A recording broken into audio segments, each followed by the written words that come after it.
Pasteur Sri-Lanka. Aujourd'hui, on est le 8 janvier 2018 et on parle de prière. Dans ma première vidéo de ce matin, j'ai parlé de la parole de Dieu, la Bible, l'importance de lire la Bible. Et cet après-midi, je parle de la prière.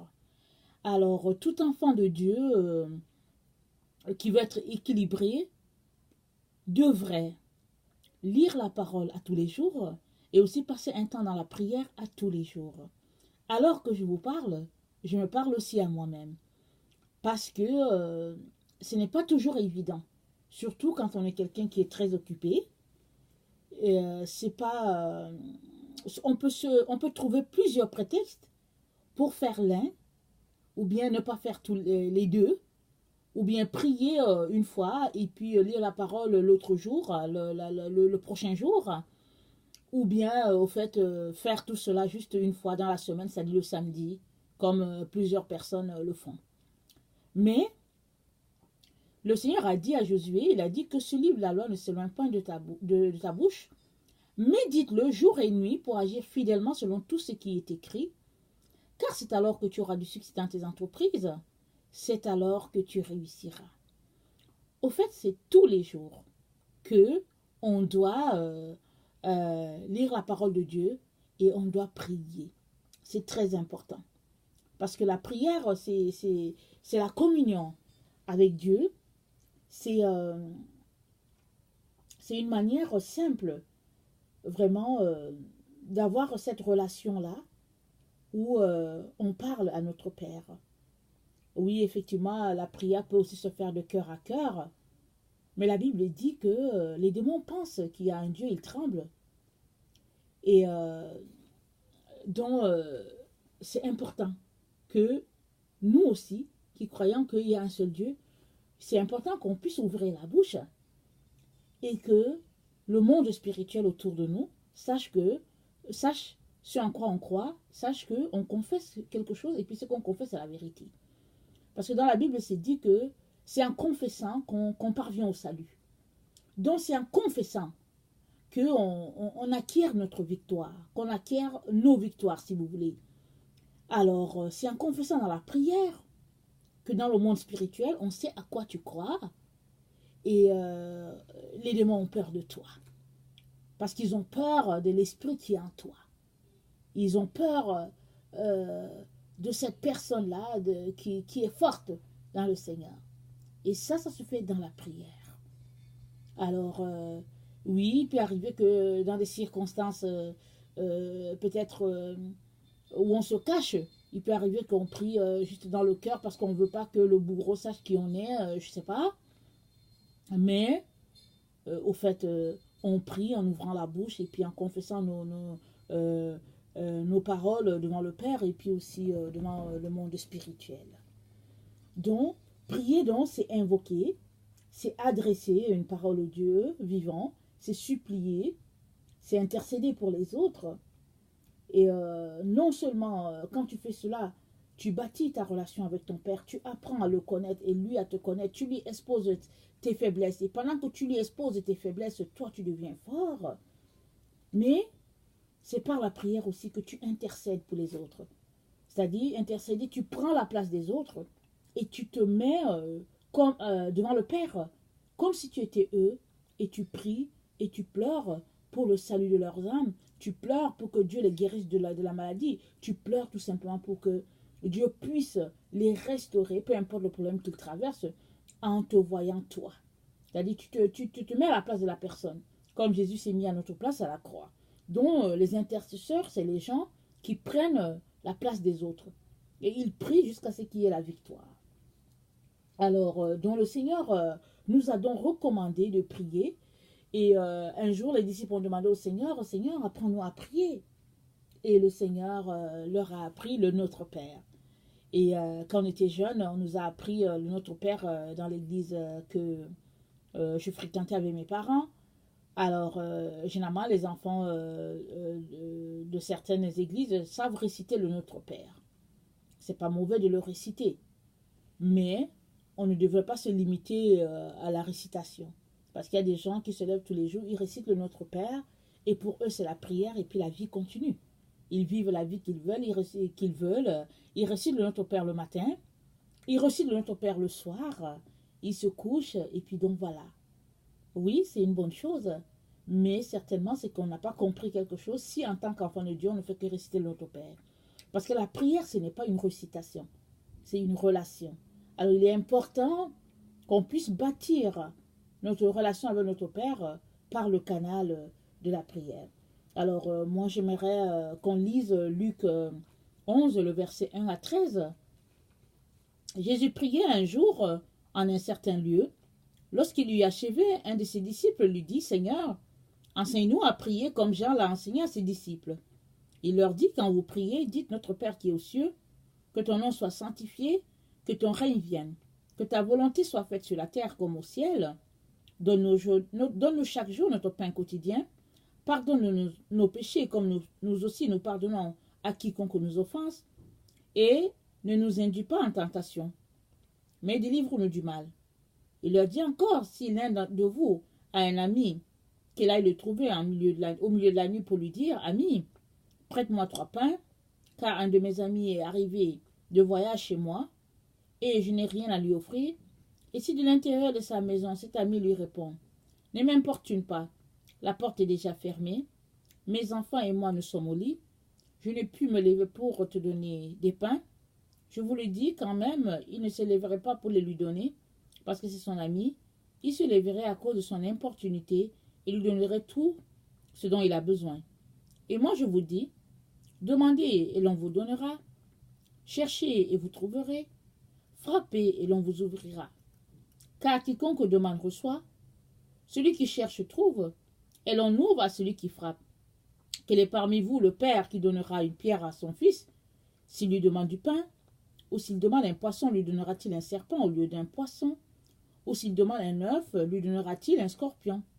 Si donc méchant comme vous l'êtes, vous savez donner de bonnes choses à vos enfants, à combien plus forte raison le Père Céleste donnera-t-il le Saint-Esprit à ceux qui le lui demandent? Parole du Seigneur. Donc voilà. Alors, pourquoi est-ce que la prière elle est importante? On vient de le mentionner, elle est importante parce qu'elle permet qu'on maintienne cette relation-là d'intimité avec notre Père. Mais la prière, elle est importante en ce temps-là, elle est importante tout le temps, pardon, mais en ce temps où nous nous trouvons, elle est très, très importante. Parce que on est dans une époque où les forces du mal sont libérées. On a l'impression que au fait, il y a plus de forces de mal sur la terre que les forces de bien, alors que c'est tout simplement que tout est en train de se mettre en place parce que le Messie revient. Et le Messie revient, Satan n'a plus vraiment le temps, il voit son temps très court, alors il fait le maximum qu'il peut pour pouvoir arracher des âmes à cette terre. Alors c'est important qu'on puisse prier pour nous-mêmes, prier pour les nôtres, prier afin qu'on ne puisse pas tomber dans la tentation. La Bible dit que l'esprit est bien disposé, mais la chair est faible. Et ça relève de nous d'aller chercher tout ce dont nous avons besoin pour pouvoir lutter en ces temps favorables dans lesquels nous sommes. Et cela se passe dans la prière. Cela se passe les genoux à genoux, les genoux au sol. Et voilà pourquoi on doit tout faire.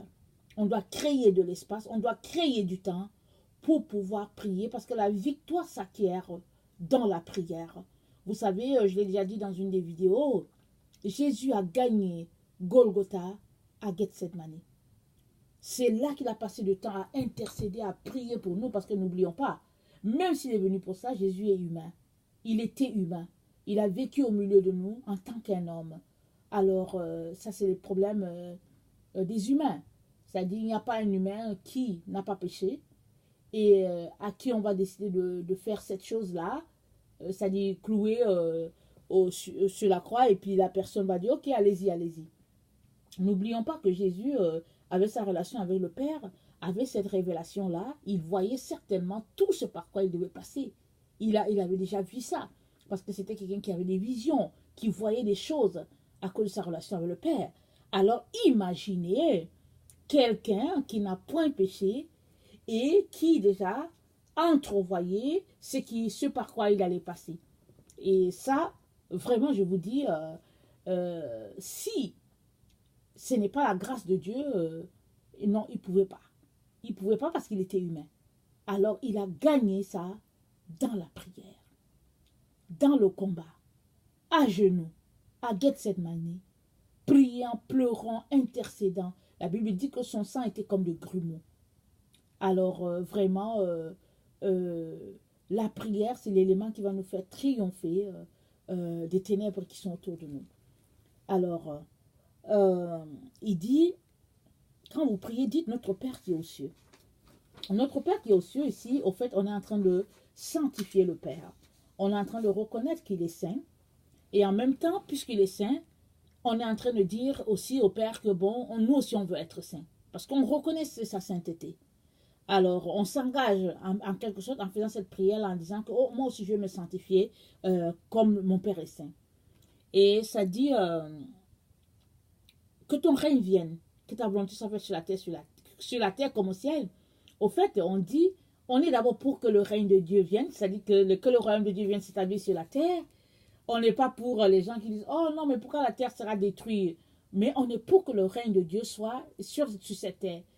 Et on est prêt à se plier à la volonté du Père, au ciel comme à la terre.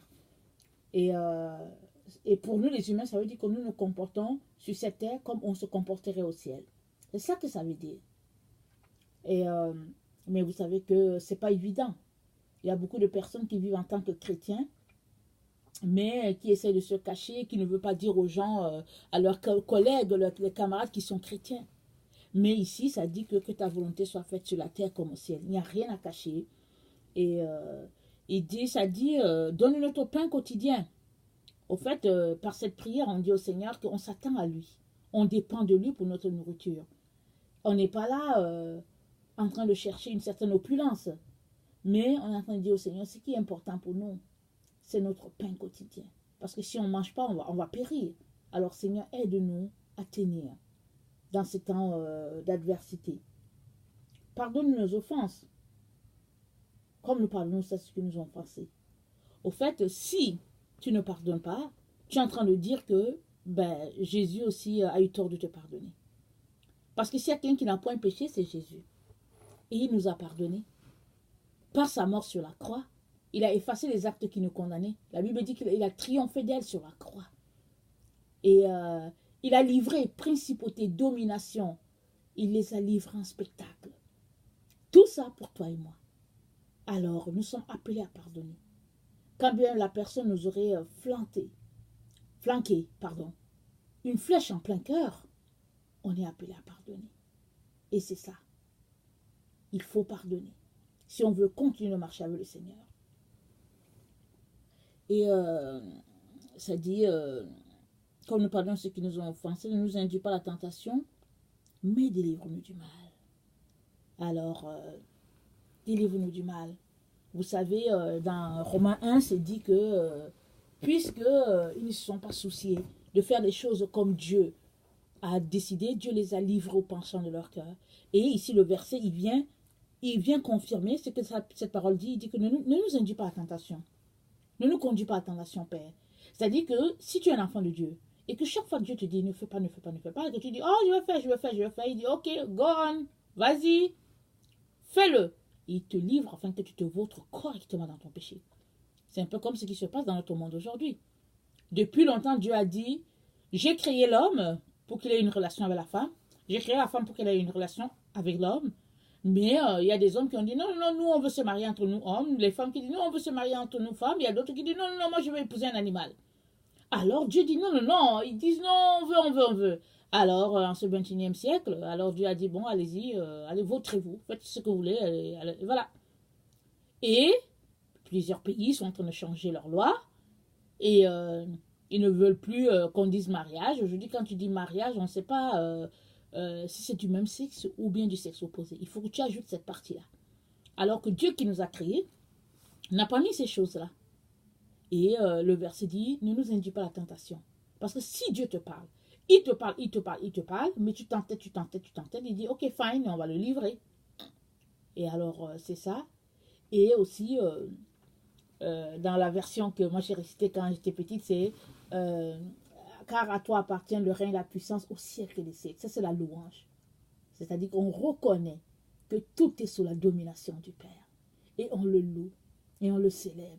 On lui dit merci. Au siècle des siècles, tu seras Dieu sur nos vies. Donc, voilà un peu notre Père.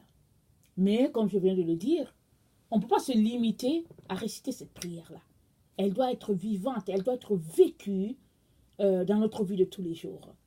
Alors, et j'ai trouvé que au début, je voulais qu'on étudie le Notre Père dans le Matthieu 6, mais là, j'ai trouvé que dans Luc 11, c'était très approprié parce que en dessous, à partir du verset 5, il y a un exemple pratique. Il dit, si un ami vient nous voir et puis qui te dit, prête-moi du pain parce que j'ai de la visite, et puis que si son ami à l'intérieur dit, non, non, non, ne me dérange pas, je dors déjà, alors, mais si l'autre qui est à la porte insiste, l'ami va se lever, il va donner parce qu'il est fatigué.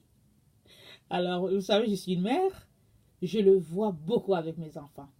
Alors, je ne sais pas si les vôtres vous font ça.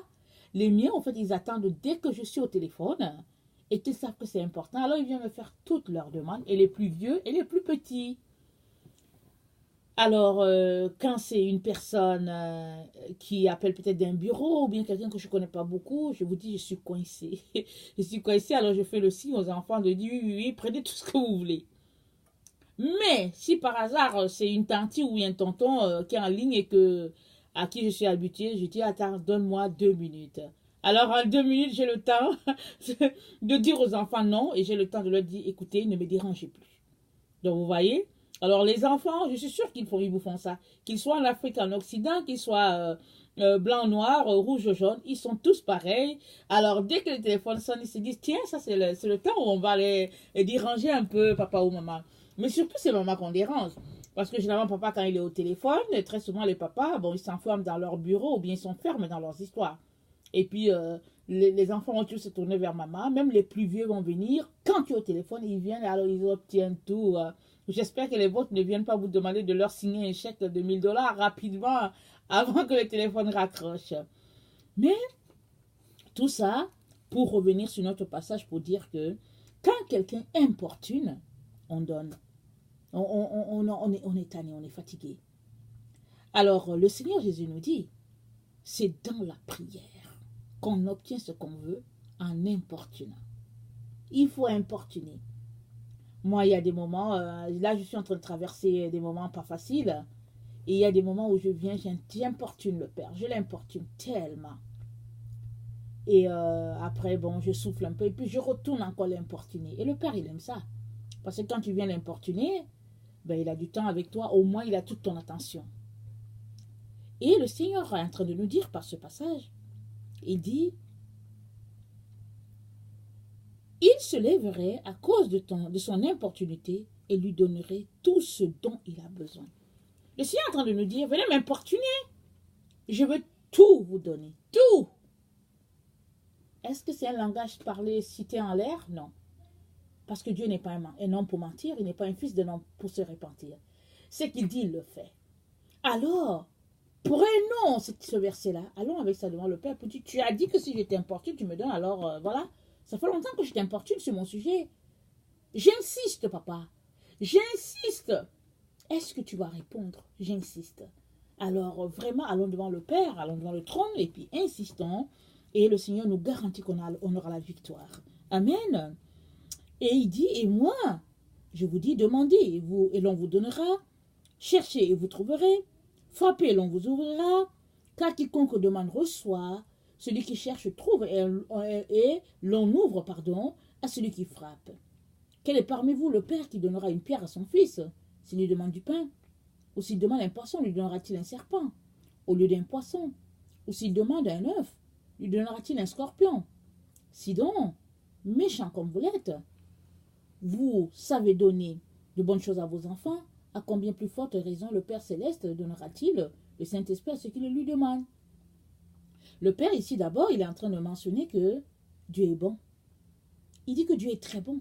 Il va te donner tout ce que tu demandes. Pourquoi? Parce que si nous, les humains, nous qui sommes méchants, nous savons donner de bonnes choses à nos enfants. Il faut qu'on croie que Dieu, qui est bon, va nous donner de bonnes choses. C'est ça qu'il est en train de dire. Et vous savez que généralement, les parents, quand leurs enfants demandent quelque chose, suppose qu'il y a 2 enfants qui viennent te demander quelque chose, l'un c'est ton fils et puis l'autre c'est le fils de quelqu'un d'autre. Les gens vont donner à leur fils, ou bien exemple, suppose que tu es un cadre dans une société et 2 personnes viennent chercher du travail, et là, dans le dossier, tu regardes que, c'est bizarre, il y a le CV de ton fils là. Et tu vas donner le bon travail là, à ton enfant, celui-là qui paye, je sais pas combien, disons, 100 000 $. Tu vas lui donner ça. Et l'autre qui le travail de 75 000 $, tu vas le donner à l'autre enfant. Tu vas pas faire le contraire. Bon, ça se comprend aussi. Alors Dieu dit que si méchant qu'on est, on sait faire des bonnes choses, on peut donner des bonnes choses à nos enfants, à combien plus forte raison, lui le Père, qui est bon, nous donnera-t-il ce qu'on demande? Et ici, il donne l'exemple du Saint-Esprit. Question de dire que le Saint-Esprit, on l'obtient en importunant le Père. Ça, c'est un autre message. C'est un autre message que je veux donner, intitulé « As-tu reçu le Saint-Esprit quand tu as cru ?» Alors, tout ça pour nous dire que si on ne vient pas prier, on se prive de beaucoup de choses. Beaucoup. Parce qu'il y a beaucoup de choses qu'on obtient dans la prière et par la prière. Mes chers frères, mes chères sœurs, nous sommes très avancés dans le temps où notre Seigneur va venir. Au fait, il n'y a plus de temps pour que une prophétie quelconque puisse s'accomplir, dans le sens que toutes les prophéties sont accomplies au fait. Elles ont toutes été réalisées. Il reste juste celle-là qui va marquer sa venue. Et celle-là qui va marquer sa venue, c'est Apocalypse qui va se dérouler sous nos yeux. Les choses vont aller rapidement. Il y a des personnes qui vont mourir, elles seront coupées, leur vie sera coupée. Ça fait partie de la prophétie. Il y a d'autres personnes qui vont rester, qui vont continuer de vivre, et etc. Il y en a, et ces personnes qui vont vivre, il y aura encore des choses qui vont faire que bon, elles vont partir, etc. Jusqu'à ce qu'il y a un groupe qui sera là, qui va accueillir le Messie. Parce que moi je crois qu'il y aura l'enlèvement. Il y a des gens qui disent qu'il n'y aura pas l'enlèvement, et puis bon, que tout le monde va vivre la tribulation et tout. Anyway, qu'on croit qu'il y a l'enlèvement avant, ou bien qu'on croit qu'il y a l'enlèvement après, c'est pas ça le plus important. Ce qui est le plus important, c'est qu'on soit prêt. Est-ce que tu es prêt? Est-ce que tu es prête? Est-ce que je suis prête? Est-ce que j'ai apprêté ma famille? C'est ça qui est le plus important. Et si c'est comme ça que nous pensons, au fait, on ne va pas passer le temps à tabler sur l'heure, le moment exact où Jésus va venir, parce qu'on ne le sait pas. C'est un secret. C'est un secret pour nous autres. Et le Père, il aime ça. Parce que sinon, vous savez, tout le monde serait chrétien. Si on suppose qu'on sait que Jésus arrive, exemple, le 10 janvier 2018, exemple, tout le monde serait chrétien. Tout le monde. Sur toute la planète, les gens vont dire, oh, est-ce que tu as appris la nouvelle? Jésus arrive le 10 janvier 2018, et puis, allez, tout le monde va dire, je suis chrétien, alléluia, Jésus, je t'aime. Les gens même vont passer 48 heures sans manger, sans dormir, juste pour dire, oh, Jésus, prends-moi, Jésus, prends-moi, Jésus, prends-moi. Mais Jésus n'a pas voulu que ce soit ainsi. Il a voulu tout simplement nous laisser vivre notre vie tranquille, et puis de faire le choix par le libre arbitre. Et si tu as vraiment choisi Jésus, ta vie devrait refléter cette relation-là que tu as avec le Père. Et quand Jésus va venir, alors tu auras la récompense qui est la tienne. Et mais si tu ne marches pas dans les voies du Père, si Jésus venait, alors tu seras tout simplement laissé pour vivre cette vie-là que tu aimes. Mais moi, je suis là pour nous encourager, pour nous dire que Jésus est à la porte. Je sonne la trompette. Jésus arrive. Et il arrive bientôt. Il n'y a plus beaucoup de temps. Et quand les choses vont commencer à se réaliser, ça va juste aller comme un effet domino. Ça va aller rapidement. Ça va s'enchaîner. Tu n'auras pas le temps de respirer, qu'il y aura autre chose. Et allons-y, lisons Apocalypse. Les fléaux sont décrits là. Les seaux, quand ils seront ouverts. Et c'est comme ça que les choses vont se passer. Alors, arrêtons-nous, venons devant le Père et demandons-lui si ce qu'on entend c'est vrai ou si c'est faux. Ce qui est dommage, c'est qu'il y a plusieurs personnes qui pensent que c'est du bluff, ou bien d'autres pensent que c'est du n'importe quoi, ou bien d'autres qui pensent que au fait, moi je serai parmi les gens qui seront enlevés. Si Jésus venait, il ne peut pas me laisser, parce que moi je vais à l'église à tous les jours, je donne ma dîme à tout le temps, je chante à la chorale, je sers à l'église, je suis ancien, je suis diacre, je suis diaconesse. Je suis chantre, je fais le ménage de l'église, etc. La liste, elle est longue. Et ils vont dire non, Jésus ne va pas me laisser. Il y a d'autres qui vont dire non, moi je travaille avec les pauvres, je les aide et puis il ne va pas me laisser. Mais vous savez, il ne s'agit pas de tout ça. Il s'agit que, est-ce que tu as une relation avec le Père? Est-ce que tu le connais? Est-ce que tu as expérimenté Jésus comme ton sauveur personnel? Est-ce que tu vis pour lui dans la sainteté, dans la pureté, en l'attendant et en blanchissant, en lavant ta robe tous les jours dans le sang de l'agneau? C'est de ça qu'il est question. Alors si tu fais ça, tant mieux, je te dis bravo, continue. Mais si tu ne fais pas ça, et que tu continues de vivre un pied dedans, un pied dehors, ou que tu vis la vie des chrétiens, les chrétiens de dénomination, ou bien au fait, finalement, tu trouves que tu es tout simplement quelqu'un de cool, qui n'est pas si mauvais que ça, et que Jésus ne manquera pas de te prendre, ou bien si c'est parce que tes parents sont chrétiens, et puis qu'ils sont assez consacrés pour toute la famille, tous ces éléments-là, je dis que si tu vis comme ça, j'aimerais vraiment encore t'appeler à la repentance et de venir devant le Seigneur pour que le Seigneur, au fait, te touche et puis te change et touche quelque chose dans ta vie, parce qu'au fait, Jésus revient pour une église glorieuse, une église sans tache, une église sans ride, une église qui marche, sanctifiée, sacrifiée à tout jamais pour son Seigneur, mise à part pour le Maître, celui-là qui a versé son sang. Vous savez quoi? Jésus, qui n'a pas péché, a beaucoup souffert, hein? Il a beaucoup souffert pour nous. Alors, ne croyons pas que si nous continuons de mener la vie qu'on mène, il va nous prendre par pitié parce qu'il est bon. Parce qu'il y a aussi beaucoup de gens qui disent ça, qui disent « Oh, Dieu est trop bon, Ursule, est-ce que tu penses qu'il va mettre tous les gens en prison parce que Dieu est bon ?» C'est comme ça qu'ils pensent. Alors, j'aimerais vraiment nous encourager à sortir des fausses croyances et à nous tourner vers le Seigneur, à nous apprêter. Maintenant, si tu es quelqu'un qui ne connaît pas le Seigneur, parce que on t'a dit par exemple que c'était Mahomet qui te sauverait, ou qu'on t'a dit que c'était Bouddha, ou bien qu'on t'a dit qu'avec les études universitaires, tu aurais une situation, ou bien tu es quelqu'un qui pense que Dieu est mort, peu importe, j'aimerais t'appeler encore à t'arrêter et aller voir Dieu pour lui demander où se trouve la vérité. Parce que Dieu est bien vivant, assis sur son trône. Lors du déluge, il était là assis, tranquille. La Bible dit, il était assis sur son trône, il n'a pas bougé. Et le monde continue de tourner. Il avait prévu depuis longtemps que le monde tournerait ainsi.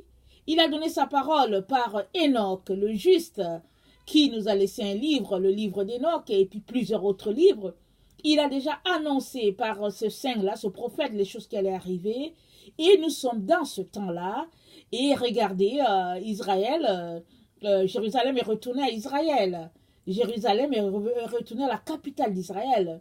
Jésus vient, non pas pour mettre les pieds à Tel Aviv, il vient pour les mettre à Jérusalem, sur le mont des Oliviers, c'est ça qui est dit. C'est là-bas que Jésus va passer son pied et que le rocher sera fendu en deux et que il y aura une guerre. Je ne veux pas entrer dans tous les détails, c'est assez long. Mais Jésus vient pour poser ses pieds à Jérusalem et trompe par la grâce de Dieu à déclarer que Jérusalem c'est la capitale désormais. Et écoutez, si déjà on ne croyait pas aux prophéties, celle-là au moins elle est vraie. On n'a pas le choix que d'y croire. Et on doit dresser les oreilles pour dire que il y a quelque chose qui se passe. Alors j'aimerais t'inviter.